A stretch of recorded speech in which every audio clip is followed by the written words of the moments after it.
Dear Patriots, before the news starts, please subscribe to our patriotic channel by clicking the subscribe button.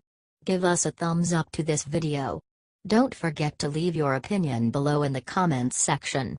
Share the news on Facebook and Twitter so you friends see it. Thank you. Homeowners Association makes Christian family remove offensive Christmas decorations. Every American has a constitutionally guaranteed right to free speech. The last place you would think you would have to worry about this right is on your own property. However, a Christian family in the historic town of Gettysburg, Pennsylvania was recently ordered by their Homeowners Association to take down the display they had made to honor Christmas for what it is, a major Christian holiday. Stated Mark Wiwell, the homeowner who put up the sign, "As part of our Christmas decoration, we would display the name Jesus to point out to everyone that we in this family believe that the reason for the season is to celebrate the birth of Jesus."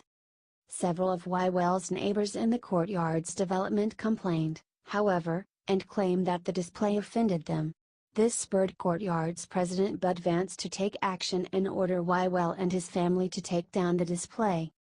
Claimed Bud, after taking a look at it, it isn't in accordance with normal Christmas decorations. Wiwell and his family are standing their ground, and have stated that their sign does not violate HOA regulations. Said Mark, "We have ordinances with regard to Christmas decorations, and my Christmas decorations comply with the HOA ordinances on Christmas decorations. Do you think this Christmas display is offensive?"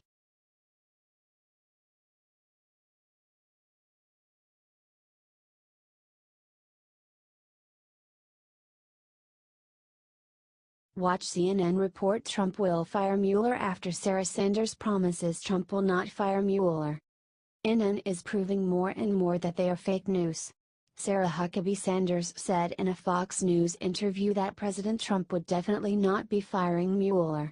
"I want to be very clear and make sure that I address Senator Warner's, DVA, concern about Mueller being fired, for the 1000th time.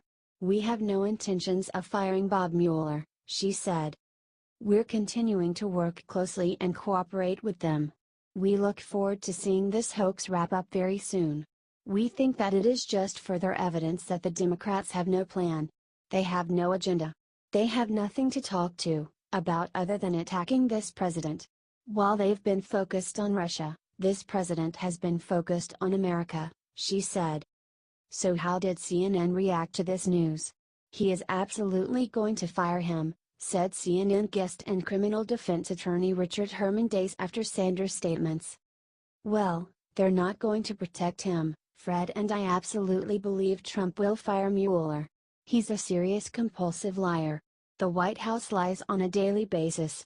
And his minions lie for him on a daily basis," said Herman. "Let me tell you why the Democrats have their hands tied behind their back and they can't do anything about it.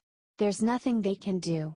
Say Mueller says crimes were committed and makes the report to the House of Representatives. There was obstruction of justice, there was conspiracy with the Russians to affect the election and throw in a money laundering count," claimed Herman.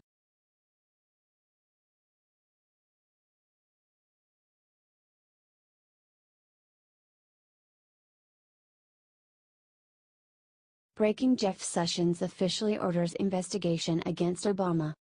According to a report by Politico, the Obama administration was caught abandoning multiple prosecutorial actions against Hezbollah to secure the success of the Iran deal. Sessions released a statement of an investigation he is starting. "Operations designed to investigate and prosecute terrorist organizations that are also fueling the drug crisis must be paramount in this administration," said Sessions. "While I am hopeful that there were no barriers constructed by the last administration to allowing DEA agents to fully bring all appropriate cases under Project Cassandra, this is a significant issue for the protection of Americans. We will review these matters and give full support to investigations of violent drug trafficking organizations," said Sessions. U.S. Senator Ben Sasse, Republican Nebraska, complimented Sessions for his investigation. "I'm encouraged that the Justice Department recognizes that this is important and I hope that they will swiftly provide answers. Terrorists don't get a pass to exploit drug addiction here at home and use American dollars to fund their global violence," he said in a statement. How much more corruption will we discover from the former Obama administration? Are you glad we finally has a president who is truly fighting for the good of our country? For more, read here.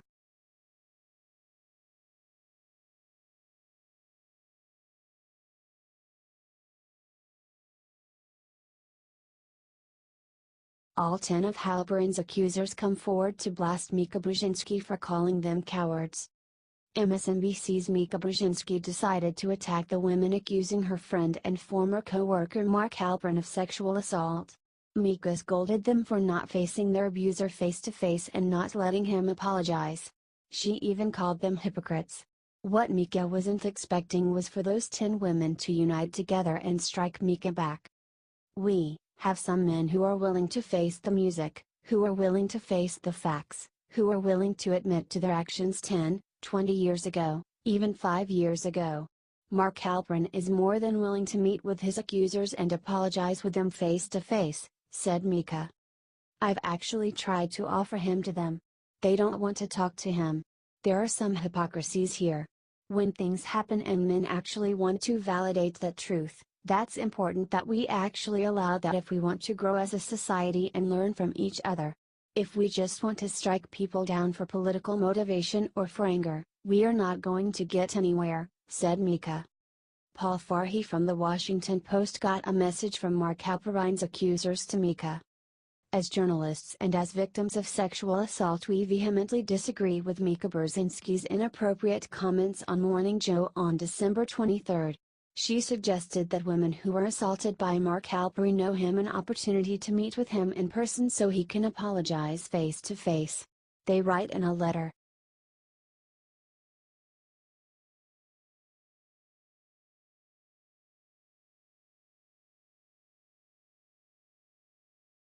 Dem Sheila Jackson Lee forces teacher out of first-class seat, then calls her a racist. Democratic Congresswoman Sheila Jackson Lee claims to be on the side of the downtrodden in the district in Texas that she represents. However, Rep. Lee certainly enjoys the high life of being a Washington lawmaker, as she has gotten very used to flying first class. She recently arm-twisted United Airlines into forcing a teacher to give up the first class she had purchased so that she could sit there instead. Wrote Jean Marie Simon on her Facebook page. On December 3, 2017, I purchased a round-trip, first-class ticket to Guatemala. I selected 4 first-class seats at time of purchase. United provided an email confirmation with a receipt and the 4-seat designations. Everything was fine until I returned to Houston yesterday. She then wrote about Rep. Lee, the United attendant, and Jackson Lee boarded the plane first, including before the pre-boarding of uniformed military, toddlers, people with disabilities and global services passengers, and even a group of fellow Texas congressmen whom Jackson Lee had been talking to before she was escorted onto the plane. Line 1 boarded, but when they scanned my ticket, my seat and my reservation had been removed from the system.